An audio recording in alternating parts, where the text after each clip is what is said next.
Let's rip the mask off your virtues for a moment. Most people's virtues are camouflage for their powerlessness. Stop for a second. Think about all the morality you've absorbed. What counts as good, noble, right? Did you ever choose it, or did it choose you? Nietzsche didn't write in an era of Instagram dopamine loops or algorithmic outrage. He lived in the convulsing Europe of the 1880s. Christianity was decaying. Industrial machines roared louder than church bells. Mass politics began herding the many into movements. The age of the individual was gasping for air. Europe's old moral center was rotting away, replaced by the mechanical, anxious rhythms of modern life. Into that void, Nietzsche lobbed a philosophical grenade. He found the source code beneath your moral instincts, and he called it slave morality. What does this mean for you? Slave morality is not just about playing nice or turning the other cheek. That's the mistake everyone makes. In Nietzsche's own words, it is the ethic of the powerless, born in those so constrained, so denied agency, that they forged survival out of their own incapacity. Unable to express strength, they called weakness virtue. Unable to grasp power, they branded those who could as immoral. This was not mere submission, it was a psychological coup. And here's the bleak truth. It worked. If you're always moral, whose morality are you serving? Slave morality was never passive. It was a covert assertion of power, sharpening resentment into a sword of righteousness. But the costs are hidden. It chains you to other people's expectations, programs your instincts to fear independence, and demands that you find worth not in self-mastery, but in victimhood. You internalize a morality that hijacks your drive and ensures that playing small, resenting the oppressors, and signaling injury feels holy. And what about now?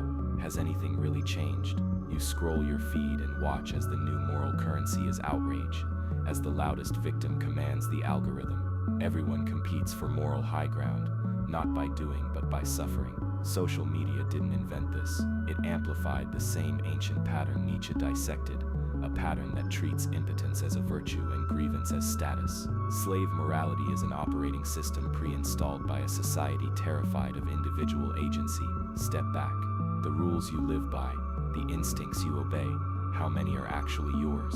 Or are you simply following the psychological blueprint of generations who mastered survival by betraying themselves? Now comes the uncomfortable question. Are you complicit in your own weakness, running software designed not to liberate you, but to keep you small? If you feel unease crawling under your skin, good, because the next step is to ask, how do these inherited codes manipulate your modern mind, and is there any genuine escape? You might imagine that your beliefs, your outrage, even your sense of moral mission, are shields against manipulation. But let's not lie to ourselves. Your outrage is not rebellion, it's algorithmic consent. Zoom out. Friedrich Nietzsche wrote in the chaos of the 1880s, when the old religious order was crumbling and new mass ideologies were crowding into the void. Back then, the force he called slave morality had already reshaped the way masses thought about virtue, suffering, and power. It was a survival mechanism once, a creative reversal that turned oppression into a claim to moral superiority. But look at what's become of it, since now it's the scaffolding holding up digital echo chambers, identity feuds, and algorithmic mobs. Here's the black pill: resentment. What Nietzsche called ressentiment isn't just an emotion, it's a chronic condition, something internalized so deeply it becomes invisible to you. In On the Genealogy of Morals, Nietzsche described ressentiment as the emotional alchemy that transforms impotence and envy into sanctimonious condemnation. It's what happens when you can't act, so you moralize, condemning those who can as evil. But Nietzsche's point was never about dismissing justice or solidarity. His warning is sharper. Ressentiment is weaponized when collective wounds become alibis for inaction, when trauma is paraded as identity, locking you in a velvet noose that tightens as you join the chant. Now move forward to the present. Modern outrage culture is not spontaneous, it is meticulously engineered. Social media platforms weaponize your moral passions, coaxing you into dopamine-fueled feedback loops. Every like on a moral judgment, every retweet of an enemy's downfall, each moment gives you the rush of justice. But who profits when your resentment feels righteous? The answer isn't you, it's the architects of mass manipulation, the faceless systems that thrive on tribal division and perpetual crisis. Cancel culture is just one expression, a digital courtroom where collective resentment turns into group action, swift, self-righteous, and ultimately safe, a substitute for real risk or transformation. This is the operational legacy of slave morality today. What was once a tool for the powerless to claim dignity and voice has been co-opted into a system for manufacturing conformity.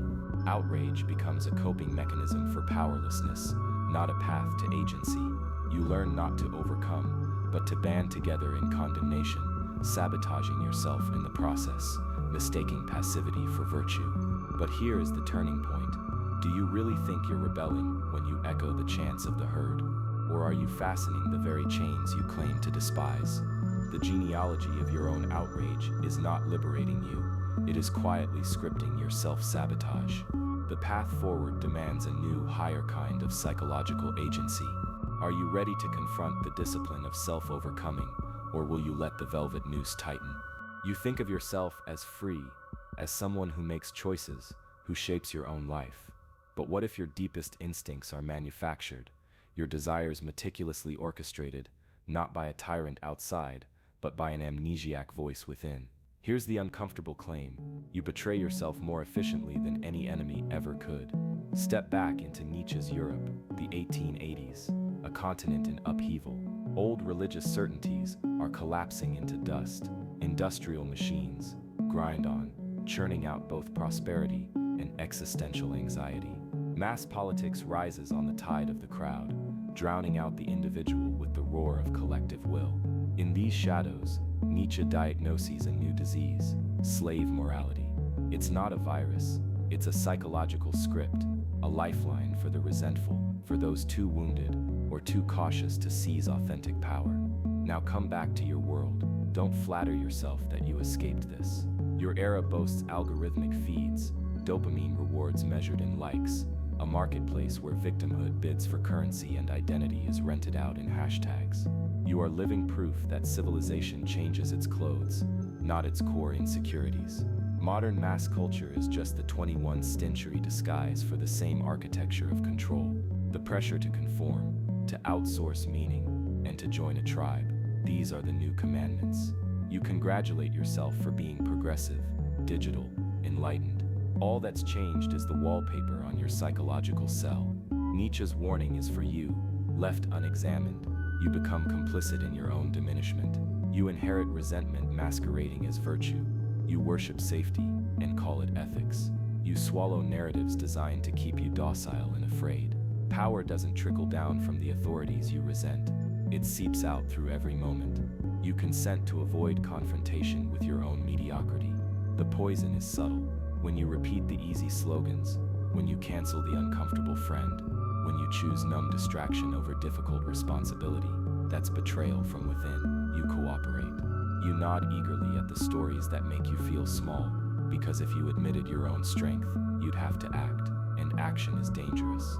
This isn't history. This is the psychological operating system you're running right now. Ask yourself, whose life are you living? Whose voice is echoing inside your skull at 3 a.m.? Your inherited weakness isn't neutral. It's a ticking self-destruct, elegantly disguised as a moral victory. And if you listen closely, you'll hear it whisper. It's easier to fit in. It's safer not to think. It feels good to be approved of. Discomfort stirs. Are you forging your own shackles, link by link? Or is your conformity protecting you from a truth you refuse to face? The real crisis isn't out there in the world. It's lodged within you. Now that you see the event horizon of your own self-betrayal, the question isn't whether you're caught in the trap, but whether you're willing to admit it. Are you ready to see how deep it goes?